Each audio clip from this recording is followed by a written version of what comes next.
Selamat datang kembali di Gubris TV. Hari ini kita akan menyelami sebuah drama nyata dari dunia pendidikan kita yang, jujur saja, lebih absurd dari sinetron manapun.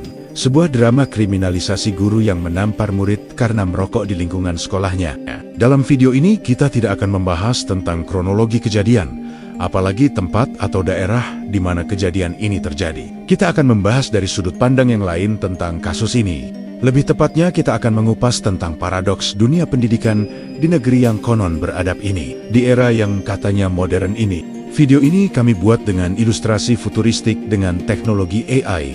Jika ada kesamaan karakter, tabiat, kelakuan, atau kejadian yang mirip atau hampir sama dalam video ini, maka anggap saja itu sangat membagongkan. Siapkan balsem untuk mengelus dada Anda, atau siapkan tisu untuk membersihkan keringat Anda. Inilah kisah ironi dunia pendidikan kita saat ini. Bayangkan ini, seorang kepala sekolah menampar siswa yang ketahuan merokok di lingkungan sekolah. Sebuah tindakan spontan, mungkin didasari rasa tanggung jawab sebagai pendidik. Tapi tunggu dulu, ceritanya tidak berhenti di situ. Siswa yang ditampar ini ternyata bukan siswa biasa. Dia adalah anak emas.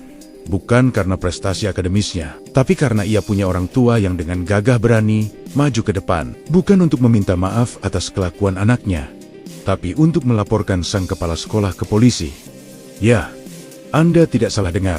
Mungkin orang tua siswa ini merasa hak anaknya untuk merokok dengan tenang di sekolah telah dilanggar. Kini, di negeri kita, menegakkan disiplin dianggap kekerasan, sementara melanggar aturan dianggap sebagai hak asasi pribadi. Ironis bukan? Mari kita bedah sedikit dasar hukum yang membuat situasi ini jadi semakin rumit. Di satu sisi, ada Undang-Undang Perlindungan Anak Nomor 35 Tahun 2014, Pasal 54, yang jelas mengatakan bahwa anak di lingkungan pendidikan wajib dilindungi dari kekerasan fisik dan psikis. Jadi, secara teknis, tindakan menampar itu memang salah dan melanggar hukum.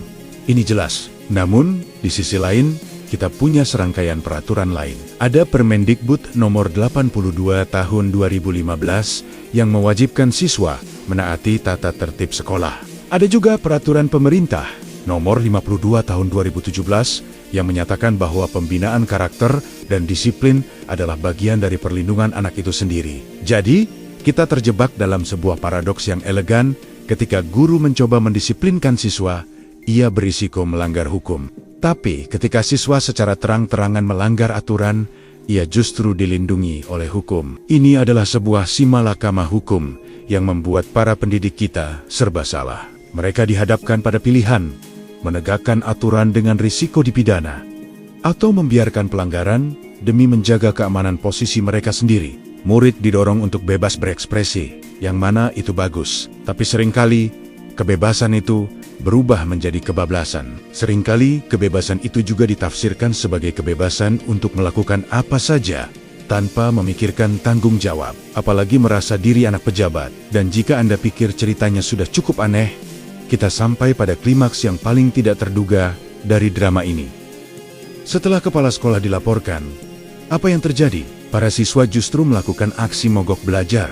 Mereka berunjuk rasa. Tapi bukan untuk menuntut fasilitas sekolah yang lebih baik. Bukan untuk membela guru honorer yang gajinya mungkin tidak cukup untuk hidup layak. Apalagi untuk jadi orator demo perubahan seperti murid di Nepal. Tentu saja bukan.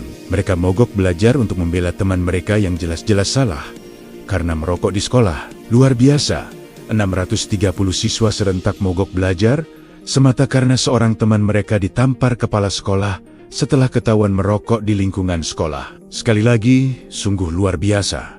Solidaritas tanpa logika. Mereka tak membela kebenaran. Mereka membela teman yang salah. Karena di zaman modern ini, kebenaran sudah usang. Yang penting, perasaan anak jangan tersinggung. Kepala sekolah yang menegur, kini disebut biadab. Guru yang mendidik, diperlakukan seperti penjahat. Dan siswa yang melanggar tata tertib menjadi korban suci yang harus ditangisi bersama. Lihatlah orang tuanya, pahlawan baru dalam sejarah perlindungan anak. Dengan semangat tinggi, mereka berlari ke kantor polisi, bukan untuk mengajarkan anaknya tanggung jawab, tetapi untuk memastikan tamparan pendidikan berubah status menjadi kasus kriminal. Karena Tentu saja, mencintai anak berarti membebaskannya dari konsekuensi. Dalam logika zaman ini, lebih penting menegakkan pasal daripada menegakkan akhlak. Dan para siswa yang mogok belajar, inilah bukti suksesnya kurikulum merdeka. Mereka benar-benar merdeka belajar, bahkan merdeka dari belajar. Pendidikan karakter kini dianggap kuno, karena generasi emas 2045 lebih membutuhkan keberanian untuk protes, ketimbang keberanian untuk bertanggung jawab. Bayangkan, jika setiap guru menegur siswa, ratusan siswa mogok belajar, betapa indahnya masa depan pendidikan kita. Tak perlu lagi rapor, tak perlu lagi disiplin. Cukup ajarkan siswa tentang hak, tanpa pernah bicara tentang kewajiban. Karena katanya, menjadi manusia modern berarti tahu hak, tapi lupa tanggung jawab. Ini adalah sebuah potret yang menyedihkan. Kita seolah telah berhasil mencetak sebuah generasi yang sangat berani membela sebuah kesalahan, namun enggan untuk memperjuangkan kebenaran. Solidaritas mereka begitu kuat, begitu militan, tapi sayangnya buta. Semangat mereka berkobar-kobar, tapi tanpa arah yang benar. Mereka bisa dengan bangga berdiri di depan gerbang sekolah, membawa spanduk bertuliskan keadilan untuk temanku. Tapi mungkin mereka tidak akan sanggup berdiri sama-lamanya di depan meja belajar demi memperjuangkan masa depan mereka sendiri. Inilah ironi terbesar dari solidaritas yang salah kaprah. Katanya, menampar murid itu kekerasan. Katanya, membentak anak bisa merusak mental. Katanya, mendidik dengan disiplin keras adalah bentuk trauma masa kecil. Baiklah, kalau begitu, izinkan kita bertanya satu hal sederhana. Bagaimana kabar generasi tahun 80-an hingga 90-an sekarang? Mereka dulu dididik bukan dengan kata-kata manis, tapi dengan papan penggaris di betis, cubitan di perut, dan telinga yang berdering karena dijewer. Dan anehnya, mereka tidak tumbuh jadi manusia trauma. Mereka justru tumbuh jadi manusia yang tahan banting, yang tahu sopan santun, dan tahu batas antara dididik dan disakiti. Sekarang, sedikit dibentak, lapor, sedikit ditegur, viralkan, sedikit disindir, menangis karena terluka secara psikologis. Katanya, ini era modern. Katanya, ini era pendidikan ramah anak. Tapi jangan salah, kadang terlalu ramah justru membentuk karakter yang lemah. Teori-teori baru pun bermunculan.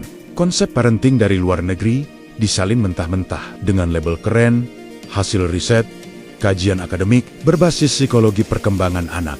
Lucunya, teori itu sering lahir dari meja diskusi, bukan dari ruang kelas yang sesungguhnya, dari orang yang tak pernah menghadapi murid yang pura-pura lupa kerjakan PR 3 hari berturut-turut. Sementara di lapangan, guru harus berhadapan dengan realita.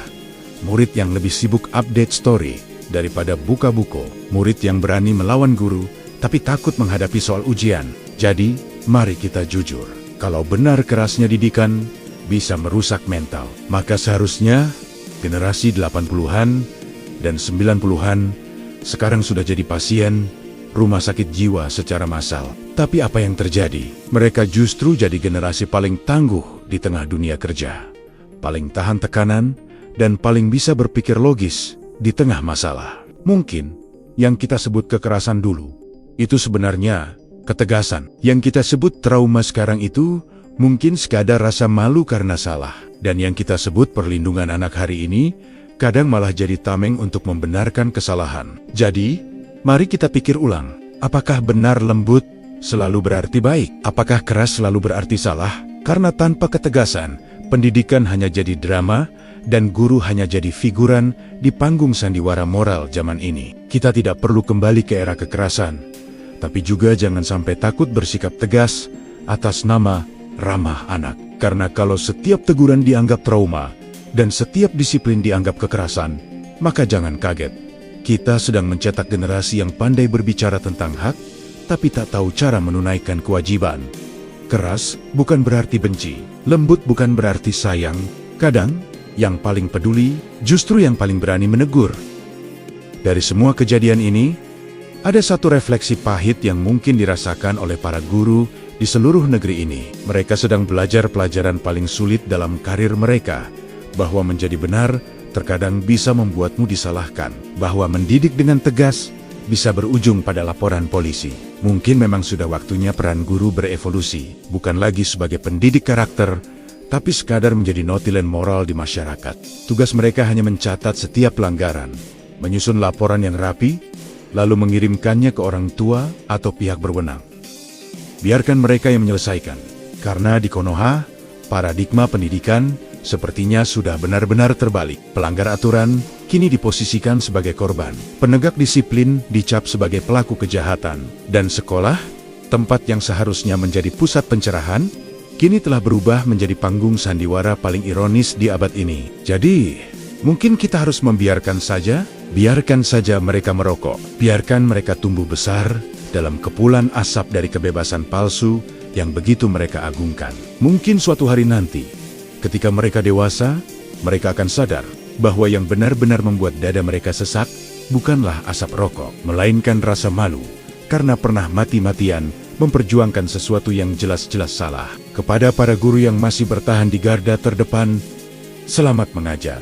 Tetaplah sabar, setidaknya sampai gajian tiba, sampai tunjangan profesi guru cair, atau sampai guru honorer diangkat menjadi P3K paruh waktu, atau bahkan sampai suatu saat nanti, lahir satu generasi baru yang akhirnya mengerti. Generasi yang paham bahwa dihormati karena disiplin dan prestasi itu jauh lebih berharga dan membanggakan daripada dibela karena sebuah kesalahan. Terima kasih sudah menyimak sampai akhir. Apa pendapat Anda tentang fenomena ini? Tulis di kolom komentar. Mari kita berdiskusi dengan sehat. Jangan lupa untuk like, share, dan subscribe agar kita bisa terus membahas isu-isu penting lainnya. Sampai jumpa di video berikutnya. Jika Anda suka dengan konten seperti ini, bantu saya untuk subscribe channel ini, like, share, dan komen, agar kami bisa berkembang dan memberikan informasi-informasi menarik kepada Anda. And see you again in our next videos.